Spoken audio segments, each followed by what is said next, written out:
जो अधोगति में चले जाते हैं, अचानक जिनके प्राण छूट जाते हैं, उनके लिए ये कथा कर रही। पितरों की 3 बेटियां, तीनों से गलती हो गई। आप शिव मंदिर में जाएं, कोई गलती ना हो, जल चढ़ाएं, मना नहीं, छींटा ना लगे, धीरे धीरे चढ़ाइए।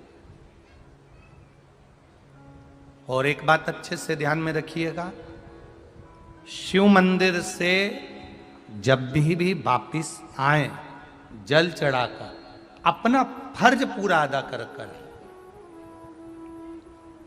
फर्ज से मतलब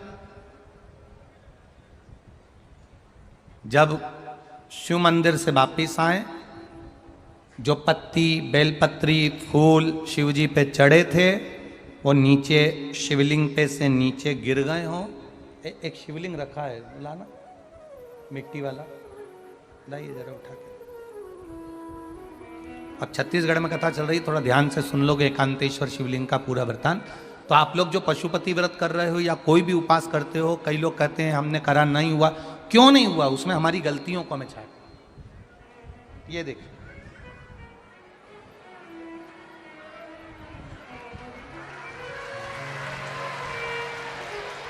अब जैसे ये शिवलिंग रखा है, आपने जल चढ़ाया, अब जल आप यहां से चढ़ा रहे हो तो धीरे धीरे धीरे धीरे चढ़ाएं, जिससे छींटे बाहर ना, यहां तक छींटे रहे ना, जलाधारी तक चलेगा, बाहर ना गिरे।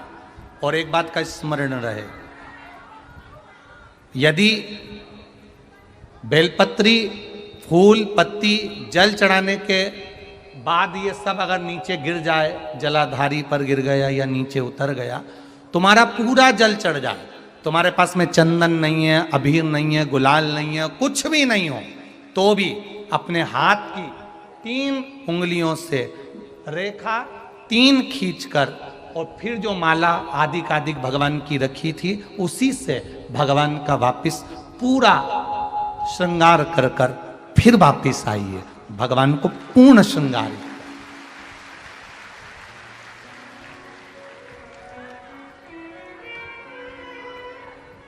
भगवान का पूर्ण श्रृंगार कर कर आइए। कई लोग जल चढ़ाने के बाद में भगवान का जो फूल पत्ती नीचे रखी रहती है, आप, हम ये नहीं कह रहे कि आप अपने घर से लेकर जाओ, आपके पास में कुछ नहीं, 1 लोटा जल चढ़ाओ। जल चढ़ाया, जो फूल पत्ती नीचे रखी हुई है उसी को उठाकर, उसको रखकर, उसी फूल से भगवान का खूब सुंदर श्रृंगार भगवान का कर कर फिर आइए। क्यों? शिव का जब हम श्रृंगार कर कर आते हैं, माता पार्वती जी ने देव अधिदेव महादेव का श्रृंगार किया है, आप लोगों के स्मरण में होगा। राम जी ने माता जानकी का श्रृंगार किया है। रामचरित सुनिए कथा, रामायण सुनिए आप लोगों ने, रामायण सुनी होगी, तो उसमें माता बैठी हैं शिला के ऊपर और भगवान राम उनका श्रृंगार कर रहे हैं। एक कौवा आता है, वो चोंच मार कर जाता है, ये सारा वृत्तांत आप लोगों ने श्रवण किया है। तो राम जी माता सीता का श्रृंगार करते हैं, भगवान कृष्ण राधा जी का श्रृंगार करते हैं। केवल एक देव अधिदेव महादेव की कथा ऐसी है जिसमें पार्वती जी शिव जी का श्रृंगार करती है। शिव का श्रृंगार किस लिए? क्यों? कहा जल चढ़ाने के बाद वहीं पर पड़ी हुई पत्ती से, फूल से, जो चढ़े हुए फूल हैं, चढ़ी हुई पत्ती है, चढ़ा हुआ निर्माल्य है, जो भी शिव जी का है, उसी को धोकर वापिस भगवान का श्रृंगार कर कर आना चाहिए। किस लिए? कि हे भोलेनाथ, जब मैं इस संसार सागर से जाऊं, अखंड सुहाग लेकर पूरी श्रृंगार कर कर इस धाम से जाऊं, ऐसी कृपा बनी। जो पढ़ाओ,